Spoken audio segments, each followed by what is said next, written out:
ಎಲ್ಲರಿಗೂ ನಮಸ್ಕಾರ. ಜೈ ಬೈಲಾಂಜನೇಯ. ನಾನು ವೀಣಾ ಗಿರೀಶ್ ಚಿಗ್ಚಿಗ್ನಿ, ನಿಮ್ಮೆಲ್ಲರ ಮೆಚ್ಚಿನ ಅಂಜನ್ ಇನ್ಸ್ಟಿಟ್ಯೂಟ್ CO ಇದ್ದೀನಿ. ನಾನು ಇದನ್ನ ಇವತ್ತು ಯಾಕೆ ವಿಡಿಯೋ ನಿಮಗೆಲ್ಲ ಶೇರ್ ಮಾಡ್ಕೋತಾ ಇದ್ದೀನಿ ಅಂತಂದರೆ, ಇನ್ನು ಬರುವ ಹಬ್ಬಗಳೆಲ್ಲ ಶ್ರಾವಣ ಮಾಸದಿಂದ ಎಲ್ಲ ಸ್ಟಾರ್ಟ್ ಆಗ್ತಾ ಇದೆ. ಅದಕ್ಕಾಗಿ ನಾವು ಇದೊಂದು ಟ್ರೈನಿಂಗನ್ನು 3 ದಿವಸದ ಒಂದು ಸೆಮಿನಾರನ್ನು ನಾವು ಕಂಡಕ್ಟ್ ಮಾಡ್ತಾ ಇದ್ದೀವಿ. ಇದರಲ್ಲಿ ನಾವು ತಗೊಳ್ತಾ ಇರೋದು ಆರ್ಟಿಫಿಷಿಯಲ್ ಮಾಲೆ ಆಗಿರ್ಬೋದು, ಆಮೇಲೆ ಲಕ್ಷ್ಮಿಗೆ ಒಂದು 4-5 ಥರ ಯಾವ ಥರ ಸಾರಿ ಡ್ರೆಪ್ಪಿಂಗ್ ಮಾಡೋದನ್ನ ಈ ಟ್ರೈನಿಂಗ್ನಲ್ಲಿ ನಾವು ಹೇಳ್ಕೊಡ್ಬೇಕು ಅಂತ ಹೇಳಿ ನಾವು ಡಿಸೈಡ್ ಮಾಡಿದ್ದೀವಿ. ಇದರಿಂದ ಎಲ್ಲ ಹೆಣ್ಮಕ್ಳಿಗಾಗಿರ್ಬೋದು, ಆಮೇಲೆ ಮಹಿಳೆಯರಿಗಾಗಿರ್ಬೋದು ಇದು ಯೂಸ್ಫುಲ್ ಆಗುವಂಥದ್ದು ಒಂದು ಟ್ರೈನಿಂಗ್ ಅದ. ಈ ಟ್ರೈನಿಂಗ್ದಿಂದ ನೀವು ಮನೆಯಲ್ಲೆಲ್ಲ ನೀವು ಡೆಕೋರೇಟಿವ್ ಆಗಿ ನೀವು ಲಕ್ಷ್ಮಿಗಾಗಿರ್ಬೋದು, ಹಬ್ಬಕ್ಕಾಗಿರ್ಬೋದು, ಹಬ್ಬದಲ್ಲಿ ನಿಮಗೆ ಬಾಗಿಲುಗಳಿಗೆ ಮನೆಯಲ್ಲಿ ನೀವು ಯಾವ ಥರ ಆರ್ಟಿಫಿಷಿಯಲ್ ಒಂದು ಮಾಲೆಯಿಂದ ನೀವು ಯಾವ ಥರ ಡೆಕೋರೇಟಿವ್ ಆಗಿ ಮಾಡ್ಕೋಬೇಕು ಅನ್ನೋದನ್ನ ನಾವು ಈ ಟ್ರೈನಿಂಗ್ನಲ್ಲಿ ನಾವು ಹೇಳ್ಕೊಡ್ತಾ ಇದ್ದೀವಿ. ಯಾಕಂತಂದ್ರೆ ಈಗ ಬರುವಂಥ ದಿನಗಳಲ್ಲಿ ಒರಿಜಿನಲ್ ಮಾಲೆ ಅಥವಾ ಹೂ ಆಗಿರ್ಬೋದು ಬಹಳ ಕಾಸ್ಟ್ಲಿ ಆಗಿರೋದ್ರಿಂದ ಎಲ್ಲರಿಗೂ ಅಷ್ಟು ತಗೊಂಡು ಮಾಡ್ಕೊಳ್ಳೋದಕ್ಕೆ ಆಗ್ತಾ ಇಲ್ಲ. ಡೆಕೋರೇಟಿವ್ ಆಗಿ ಏನಾದ್ರೂ ಹಬ್ಬ ಹುಣ್ಣಿಮೆಗಳನ್ನು ಇವನ್ನೆಲ್ಲ ಸೆಲೆಬ್ರೇಟ್ ಮಾಡೋಕೆ ಆಗ್ತಾ ಇಲ್ಲ.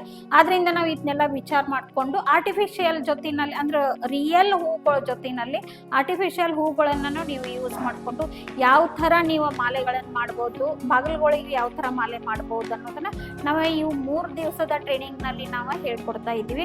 ಇದನ್ನು ಹೇಳಿಕೊಡೋದಕ್ಕೆ ಧಾರವಾಡದಿಂದ ಒಬ್ಬರು ಇದರಲ್ಲೇನ ಸ್ಪೆಸಿಫಿಕ್ ಆಗಿ ಇದರಲ್ಲಿ ಮಾಲೆ ಮತ್ತು ಲಕ್ಷ್ಮಿಯನ್ನ ಡೆಕೋರೇಟಿವ್ ಆಗಿ ಮಾಡುವಂಥ ಒಬ್ಬರ ಆರ್ಟಿಸ್ಟ್ ಅದಾರ, ಅವರನ್ನು ನಾವಿಲ್ಲಿ ಕರೀತಾ ಇದ್ದೀವಿ.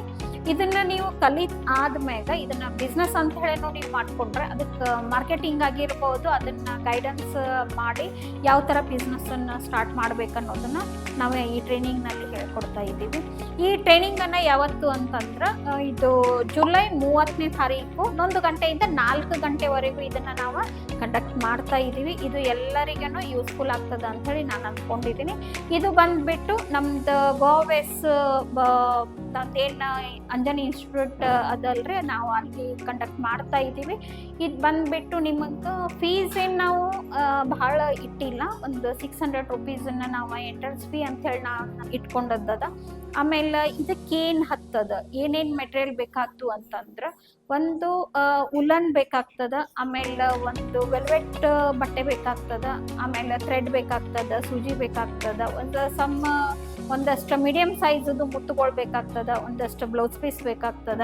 ಆಮೇಲೆ ಉಲನ್ ಬಂದ್ಬಿಟ್ಟು ಒಂದು ಯೆಲ್ಲೋ, ಗ್ರೀನ್ ಮತ್ತು ಪಿಂಕ್ನಲ್ಲಿ ನಾವು ಇದನ್ನ ಹೇಳಬೇಕು ಅಂತ ಹೇಳಿ ನಾವು ಡಿಸೈಡ್ ಮಾಡಿದ್ವಿ.